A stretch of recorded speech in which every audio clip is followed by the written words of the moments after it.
Hi, and welcome to A Punk with Toys. My name is Lawrence, and today we're going to be taking a look at the Operation Monster Force Halloween boy. I know nothing about this guy. All I know is his orange colors and his aesthetic look super cool. So this was one that I wanted to get to right away. I know a lot of people, they passed on this. Not me. Like, this is one of my most anticipated one, just kind of looking at him. But anyway, we're going to take a look at it. There you have Operation Monster Force. You can see the photography of him. The panel does open up. It tells you a little bit about him. This is one of the good guys. I actually read the back for you guys. But he is one of the good guys. So he is actually working with Van Helsing and Dracula. And there you can see him in his plastic. That orange just looks super awesome. There you have your Halloween boy right there. Season 2, and right here you can see the awesome photography right there. Blasting away. Here's the cross-sell of all of Season 2, and as you can see, almost all of them are sitting here. I still have a few more that are supposed to come in tomorrow. I gotta make sure I have them all. I just kept ordering them. I think I got them all. But anyway, we're going to take a look at this. Again, I can't wait. I've got all the Operation Monster Force figures so far. Everything that's in the Fresh Monkey Fiction batch. So I'm excited. Let's get into this. Before we do, if you like this type of stuff, you like when I drop the Operation Monster Force stuff, please take a second. Hit that like button. Hit that subscribe button. Hit that bell notification so you're notified every time I drop an Operation Monster Force review. I don't know what that was. Alright, so Halloween Boy is out of his package. And I will say this. So Halloween Boy and the Donner Party are part of the good guys. They're part of, Van Helsing and Dracula's fight against the Forgotten King. So, alright, let's look at everything. I'll start off with the accessories. Now, these are now being made by Gridiron, the weapons, that is. Okay, so to start off with what we've already seen before, we'll start off with these blast effects. So we got this one here. I talked about it before. Nice translucent. It's more of a plume. I like the ones when they're just kind of like, they look like they're blasting, like the machine gun. This makes it look like it's a one shot, right? But anyway, it's going to plug in the port, and we'll test and everything. But you got this nice plume. This is the big one. It'd be nice if there was like a painted bullet so it looked like it was coming out there. I know Mezco does that, but again, very high price there. Here's a smaller one. Plume's a little bit different there. Again, a little bit shorter there. All right, and it is translucent, so you get this orange going into this yellowish. And then we get, this is what I would assume goes to like a pistol. But a much longer one. I like the explosion a little bit better here. But again, maybe paint a little, I guess maybe make one with maybe a bullet on it, just to make it look like one's firing out. And before anyone says, well, that's a lot to put in here, when you look at the magazine, you'll understand exactly why I said that's not a problem. And then we have the smoke effect. So all the figures with weapons come with these three or these 4 different effects, right? So here's the smoke. It looks nice, okay, just kind of smoking up there. All right, so we'll look at these pistols, and I do believe we've had these pistols before, but the one thing that is really nice about it is you can look at that nice wear on it. It has a nice wash on it. So we'll look at this grip here. You can see how worn it is. You got the trigger guard, your trigger, you got your port for blast effect. You can see on the slide that it's all worn. So it's clearly was supposed to be painted black, and then it's kind of started to wear down. All right. And this one here, I'm assuming, well, I guess it doesn't look the exact same. So maybe every one is going to be slightly different. They're the same pistol. So they do that to just give you a little bit more detail, which I really like. All right. So here is the M4 rifle, which I believe is an M4. This is Gridiron, and if I am correct, this is the same thing, the same weapon that comes with the eraser, but his is always translucent so far. So this is the first time we really get to see it. It also comes with a suppressor. All right, so it does have a removable magazine, and you can see that bullet painted in. So that's the same thing that Mezco does. And I think that looks really good. I mean, that's a little bit of detail that if you're taking photography, you're going to see. Gridiron has a tendency now to put these little handles or whatever it is on the bottom. But you can see the nice design, the slots through there. You can see how worn it is. And it fits in really nice and tight. That's what she said. You have a stock that's supposed to be collapsible, but it's not because it's a toy. And the detail looks nice. You got this little grip on the back. You got your grip right here. All right. Your trigger guard. You got your scope. And then I forget what this is called. But you can flip these over and look straight through there, or you flip it back and you're looking through the actual scope. You get your nice long barrel, port for blast effect, and it's straight. Now this is what everyone has wanted from Gridiron. Something that is affordable, that is not 3D printed. Now you do lose a little bit of design. Like you don't get that this is open. Like normally on a 3D printed Gridiron one, that would be open. But I don't think for the price difference, you're not going to be that upset. Even right there, you have your safety switch. I believe that's your safety switch. And then you have your switch. I believe that's a switch for the burst that you're going to use. All right. And it looks like they also removed the Gridiron logo, or GS. All right. And then we have the suppressor here. So you got what is supposed to look like holes. You're going to see that you're going to spin that on here. And just kind of pop that right in there. Just be careful so you don't break the that's a really tight fit. So just be careful. I don't like that.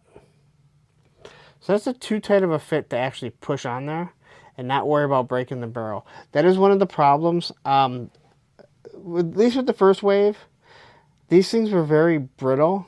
That if you push too much, they could easily snap. I hope that they've kind of addressed that. It's hard to tell with the translucent erasers because all that stuff is going to be a little bit softer just because it's translucent. So there's how this is going to sit. I'm not going to push it any further on that. Now we also get the stand. And I've talked about stands before. Not a big fan of stands, but I like the fact that this is a tombstone. So you got Operation Monster Force, 2 little pegs here. You can see how beat up. They all are the exact same. A little bit beat up, but again, you want to put these in the background. They're in a graveyard, and now I have so many. And it will also tell you that it's Halloween Boy, so you know who it is. Whose stand it goes to if you ever decide to sell your figures. And then we have our knife, which is pokey, so do not give it to a kid. These are also ages 17 and up.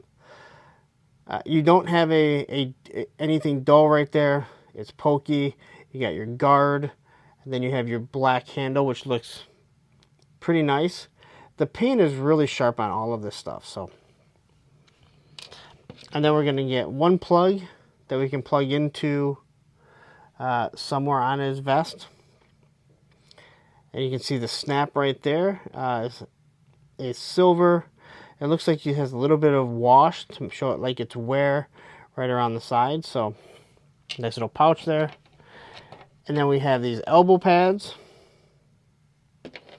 All right. They just get in the way, so I doubt I'll be using them. Although the elbow pads might offset some stuff. But you got some nice little design on here. Underneath here, that's a nice soft padding, and then you'd have this like hard plastic shell that goes over it, so when you fall or slide, whatever. All right, but those look pretty nice. And then we have these extra hands. So on him, he has trigger fingers. So I'm getting one fist, all right? And it looks like he has some sort of like knuckle dusters built into it, which is going to be the exact same as the Donner Party, it looks like. Only this one is painted differently. These ones are all one color. So the design is nice. You can see the wrinkles in the pouches. This one he's punching. Here's his open hand. All right. So if you have that world domination hand from Cobra Commander, you can use it. Same with this one. And then we have the punch hand. So the thing that they did not give us is the C-grip hands, which I'm assuming he's not supposed to have. And that's fine. I hardly ever use those anyway. All right. Although it might work for him because he has a sword and a knife. So maybe he should have had the C-grip. All right. So I don't understand what this is. Is this just like, is he supposed to be a human or I don't know, but he's awesome. All right, so you got this, some sort of skull right there. Definitely have a little bit of paint rub, it looks like, over that. All right, but the eyes look pretty good. There is a lot of paint rub. That's pretty small, but I am surprised. Like, it seems like there's a lot of paint rub on this figure, to be honest. So we're gonna look at the mask here.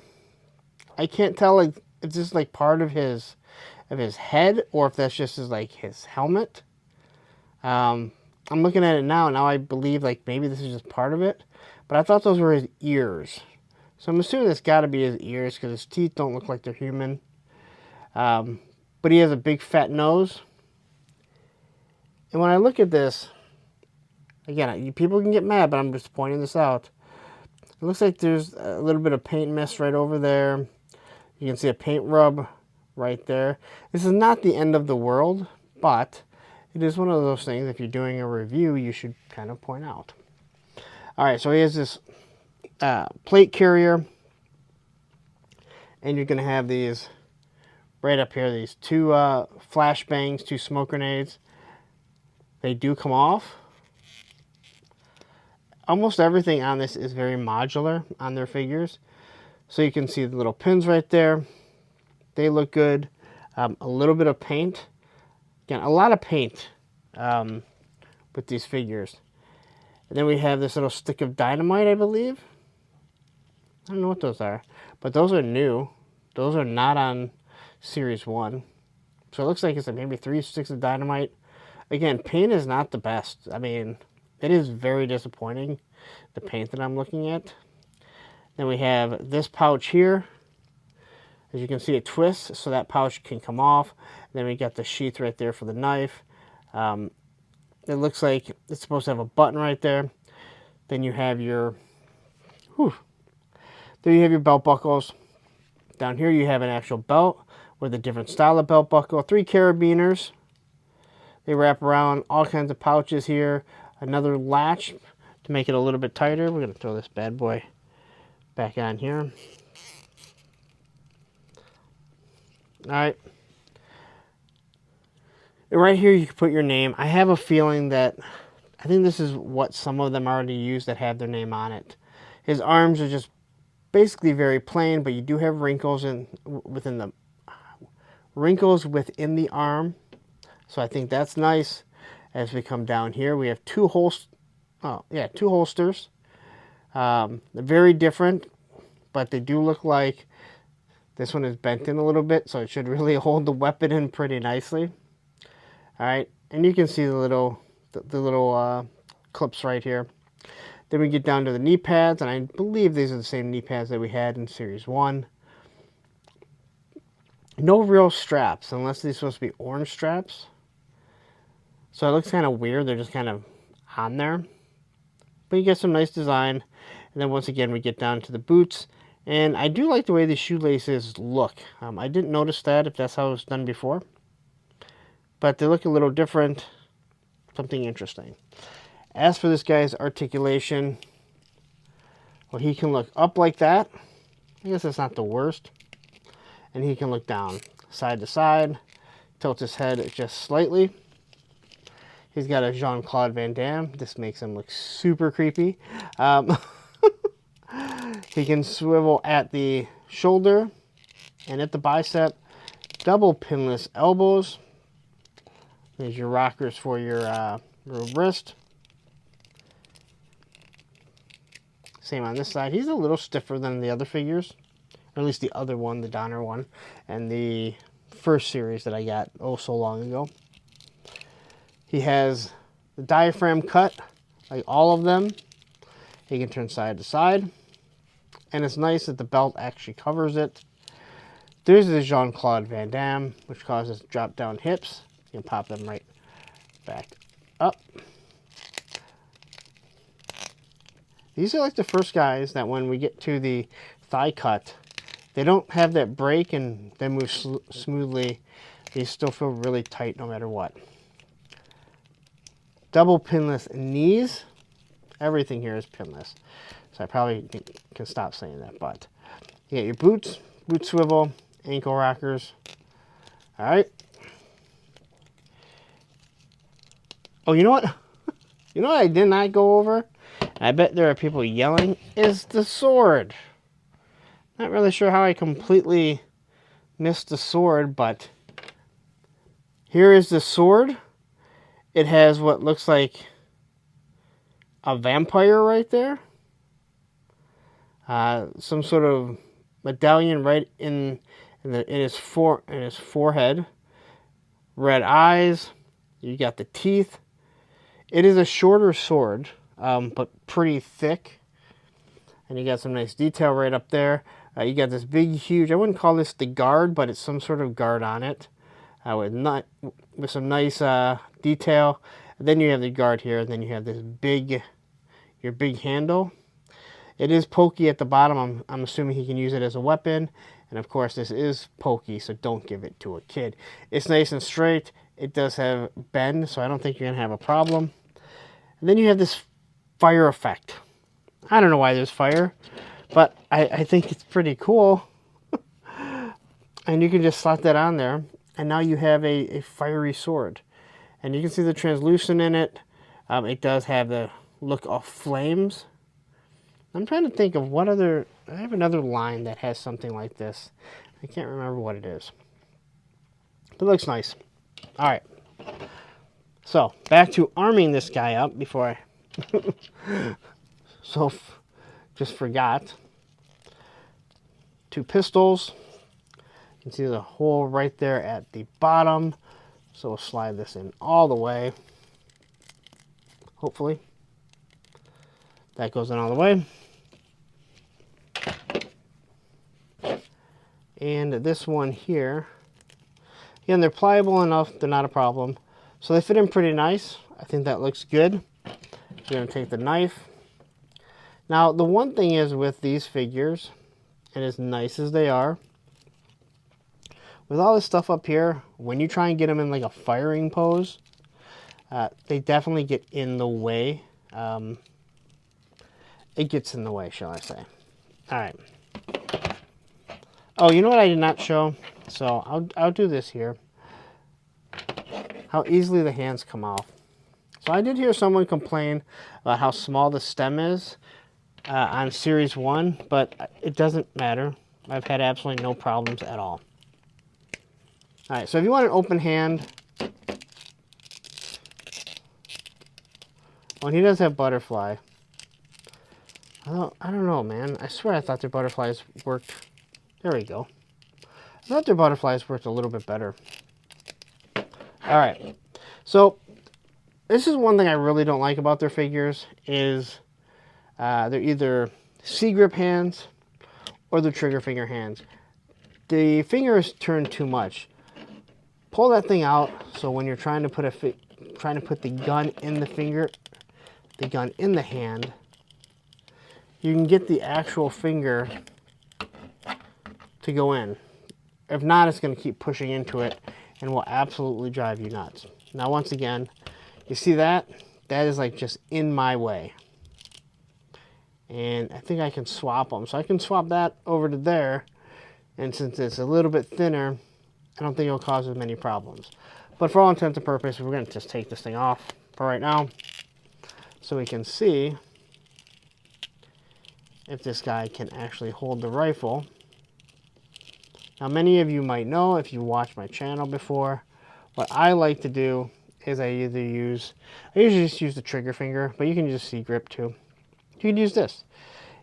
Once it grabs the actual weapon, it'll make it look like it's holding it properly. So, Halloween boy stands perfectly fine, no problem. because he's kind of an assassin here.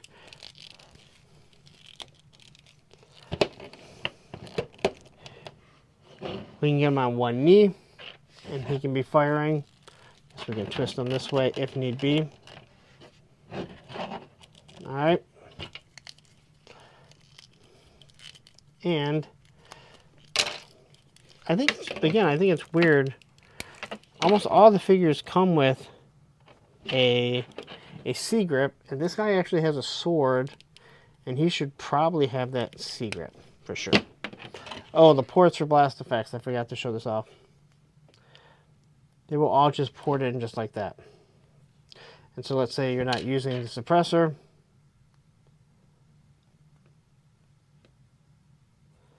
That should slide in just like that without a problem. But be careful. I'd rather this thing break than the actual weapon. I like the rifle for sure. All right. So let me know. Maybe I missed. Maybe something's missing. Maybe there's supposed to be C grip. But again, I think this is the guy that should have the C grip. If anyone, just because of the nature of him having a sword. And here is our 1 foot challenge. No problem at all. So anyway, that's your Halloween boy. I love these colors. It's one of those things where you're like, that shouldn't work, but it just works oh so well. So anyway, I think it's time to wrap this up. All right, so there you go. That is Halloween boy. I will say this. I have 2 figures open from the new wave of figures, and they don't feel as smooth as the first series that we came out with. And I'm not talking about the werewolves. I'm talking about all the other figures. These ones seem to be a little stiffer. The original ones were super smooth, sometimes too smooth. I mean, I like them. I'm not going to like complain about it, but there's something that doesn't feel the same. I've felt other companies do this exact same thing, where some waves will feel awesome and other waves not so much. They don't feel bad, but they feel different. They don't feel as smooth as that first wave did. I do worry about the rifle, and the rifle alone, no problem. Magazine, no problem. Suppressor, wow, that's what I worry about. And I know I have this suppressor for Gridiron, and it goes on their weapons perfectly fine because they're 3D printed, so they're a little bit softer. It looks really good, but just be careful. Don't try and push it down too much because you will break the barrel. And I don't want to get too much into the hole too deep, but just don't try and push it down too deep because you might end up having a problem with it breaking. But anyway, that's it. That's my review of this Halloween boy. He's all orange. If you're into G.I. Joe, maybe you're like, hey, you know what? He can be my leader of my my alley vipers. I don't know. They're your toys. It's your imagination. You do what you want to do. But anyway, I'm going to ask you stayed this long, take a second, hit that like button, hit that subscribe button, hit that bell notification so you're notified every time I drop an Operation Monster Force review. Now, don't go anywhere. You might be asking, have you done any more of these Operation Monster Force? Have you messed around with any of the other Fresh Monkey Fiction stuff? Well, you know what? You are in luck. I have. And right up here will be another review. And down here will be a playlist of all their figures that I reviewed. Take care.